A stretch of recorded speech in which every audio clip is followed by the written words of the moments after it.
Well, I spent some time, hi, ladies and gentlemen, spent some time thinking about, why we are here on this earth. Speaking as spokesman and advocate of basic human rights, try to think as what is that about that question common amongst human beings everywhere. Why are we living? Question if you're coming from a wonderful perspective, a perspective that is of service, of duty and responsibility, you would say that it is your being here is filling a contribution, filling a process within the contribution that people would benefit this earth, being here on this earth, coming here on this earth, to engage themselves in the process of replenishing whatever is required of this earth. And you do this for a satisfied life on this earth, in these bodies, during these times. And we do this for one another. Now, when we think about that, you're speaking of more or less of a spiritual nature. We're speaking of that which represents, I would say, all people. And that is what makes it unique. On the other hand, you have, when it comes down to politics, you have politicians that have different views and motivations toward various issues. And they, speak out, represent their constituents. And, sometimes you just have confusion, things going against one another. Many times they want the same darn thing, but the way they put it together, it just comes out so different. And you just appear to have bargaining as a means of engaging further action. And sometimes I would always say that the higher good is dangerous. But if you're going to talk about the higher good, you got to talk about it all the time. And you can't ever fall behind, because that in itself makes you be fake. But when we talk about the issues, one of the things that politicians do that can be so conflicting, you think about, let's say, healthcare for example. Healthcare is something that every individual, well, they really don't want to ever have to need it. But if they do, they want to have that baby ready. And they want it to be the best that it can possibly be. But yet and still, they don't treat it as if that is the case. They treat it as if they believe that they're never going to need it until they need it. You have cost of health care, astronomical, is out of this world. So many people can't even afford it. It's and this is due to the political process. This comes along when you have men and their ideas and about certain issues and their motivation. And usually it's about getting money to whomever is investing in their particular presentation. So you got this always working against you. So healthcare is one of those things that people with money, they want to limit healthcare because they know it costs a lot of money and they want to redirect the money back to the people. Now when I say the people, I mean business. I don't mean us. That you get it back to us by making it cheap or free. But no. So this is what the healthcare people do. The ones who got money, they always got healthcare because they got a doctor somewhere waiting. He might be in the hospital, but when you ring, you need a doctor right now. Ding-a-ling-a-ling, they got a doctor coming to you. That's why rich people love the way things are. Now, when you're a poor person, or a person struggling to make it, poor person that's barely making them or making it still, but the wrong color. Let's put it that way. You can want to see the doctor, need to see the doctor. You got a condition, you don't know what it is. It could be dangerous, but you try and get to see a doctor. You go, and you got insurance, and you go try to get an appointment. Your appointment might be, you're lucky if you can get it in a couple of weeks. You get in, then you might have to reschedule for an appointment. And you got that maybe 2 or 3 months down the road.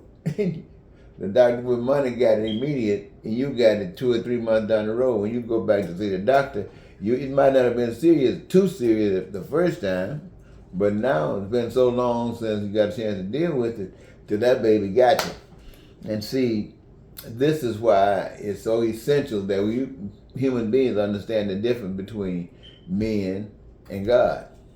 See, men, they still going after the money. They're not concerned about the patient beyond any ability to get money from them. But God is concerned about every person. And that is to assure that we have in place a system that would permit this. You see, when we have money, money is not, a lot of people think they in heaven, you got money. There's no money in heaven. Never was any money in heaven. Never will be any money in heaven. Can you imagine people with got sense, smart, needing money? No, they don't need any money. They take care of their responsibilities in heaven. And by taking care of their responsibilities in heaven, that qualifies them for a heavenly life. A heavenly life, whatever it is. Same principle was supposed to be exercised on earth. We have the resources here, and we have the message innately that we could have a heavenly life right here on earth. But somebody sabotaged it. Rather than just loving and having joy in what you're doing, and especially the benefits that people receive from it, you let somebody hijack it with something called money. Gave money some value. Money ain't got no value. This is still nothing but a con game that they're getting your power. And they're using money as a tool to do it with. But that's all we've ever known. And so it sounds good. And what I'm talking to you about sounds loony. I'm saying you got a career on this earth doing these times, a job that you love doing. And you do it well because you love it. And it's so well needed, the world loves it. And it's working together fantastically. And because it's working so fantastically, you, each of you, are entitled to anything that is made by the hands of man that you need, want, or desire. That's your heavenly blessing.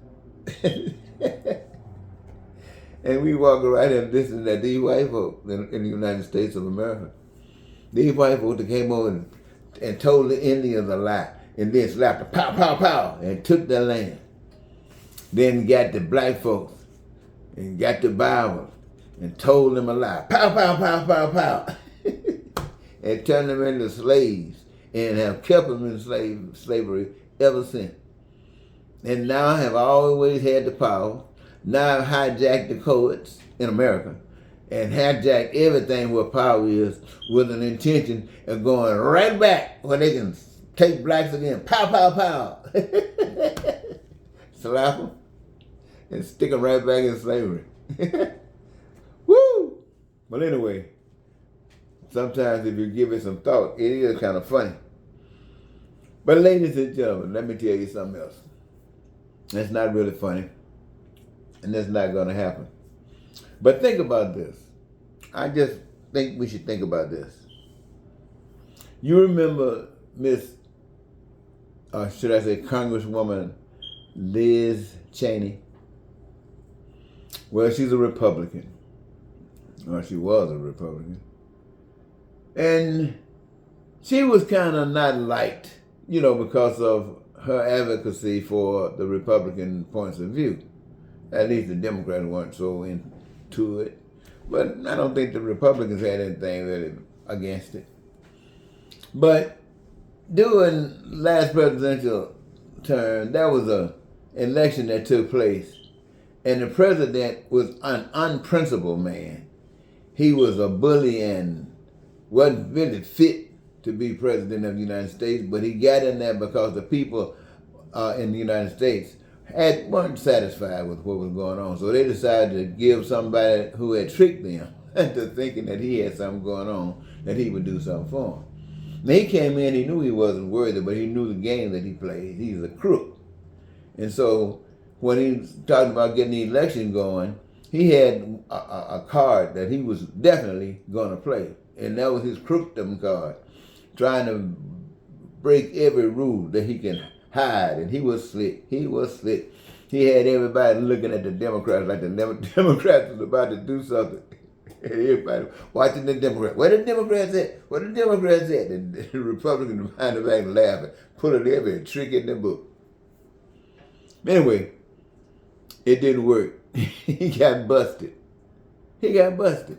And the people started saying, oh, wait a minute now. We didn't know you were this bad, man. You got busted. We got to get rid of you. So they impeached him.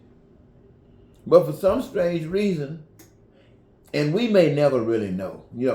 Most of us got our suspicions. We may never really know. But the Senate decided, we're going to let him go. Can you believe this? And now this is the same man saying he's going to do all of the ugly things for people that he can do. And this man, my friends, has said to the American people and to this lady, Miss Liz Cheney, she's not in the Congress now, I don't think.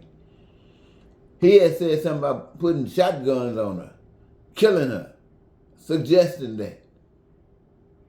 And the American people still watching him as if he's somebody. How in the world can somebody say this about an American citizen and still get any kind of respect from the American people? For the idea that he suggested. And why did he say this about this lady? Because she stood and told the truth. And he had demanded that she lie. Like the rest of them did. The rest of them lied. But she stood up on a higher principle. She told the truth. Now, he up there talking about those who lied and ended up in jail. He want to let them out. But he want to kill the one that told the truth.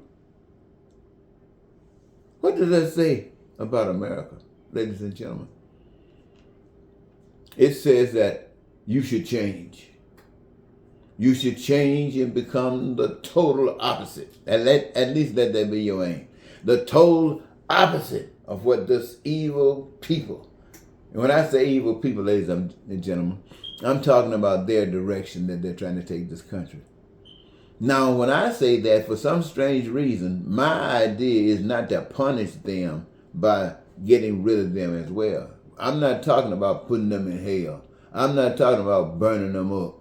I'm not talking about burning for the eternity. I'm not even talking about putting them in jail for life. I'm talking about treating them the way we have learned to treat one another. They, like us, ignorant more than we, but ignorant necessarily together that allows such a hell to exist. So, we know, but forgive me if you must, but for some strange reason, forgiveness seemed to be something wonderful for me. You see, I was forgiven. And if I hadn't been, what would have been? I don't know. But I do know being forgiven is all right. So all we got to do is just make sure we forgive these people because they didn't know any better. And let them spend their time in life learning what we have learned. And knowing that ain't coming back. Nah, I ain't coming back. Because we have learned. Okay, ladies and gentlemen, is there anything else? Oh, well, I guess the bottom line here again is that I want you to be sure that when you got your career, the one that you've chosen that gives you your greatest joy, that's your reward. But everything else is just cream on the top. You don't have to pay for anything because you're part owners in everything. You need, want, and desire it is yours. The reservoir never runs out because the people are always engaged in loving life. And this is the way God wants it. Not the Republicans, not Donald Trump, but they don't know any better. But we got a chance to learn. See, we're not at the top being the boss. We're not getting that little cream that make us blind. No, we ain't getting it. So we're hurting. We're looking for the answer. And the answer's right there in our face. Let's grab it. Okay? Till next time, Eddie Marcus saying goodbye for now.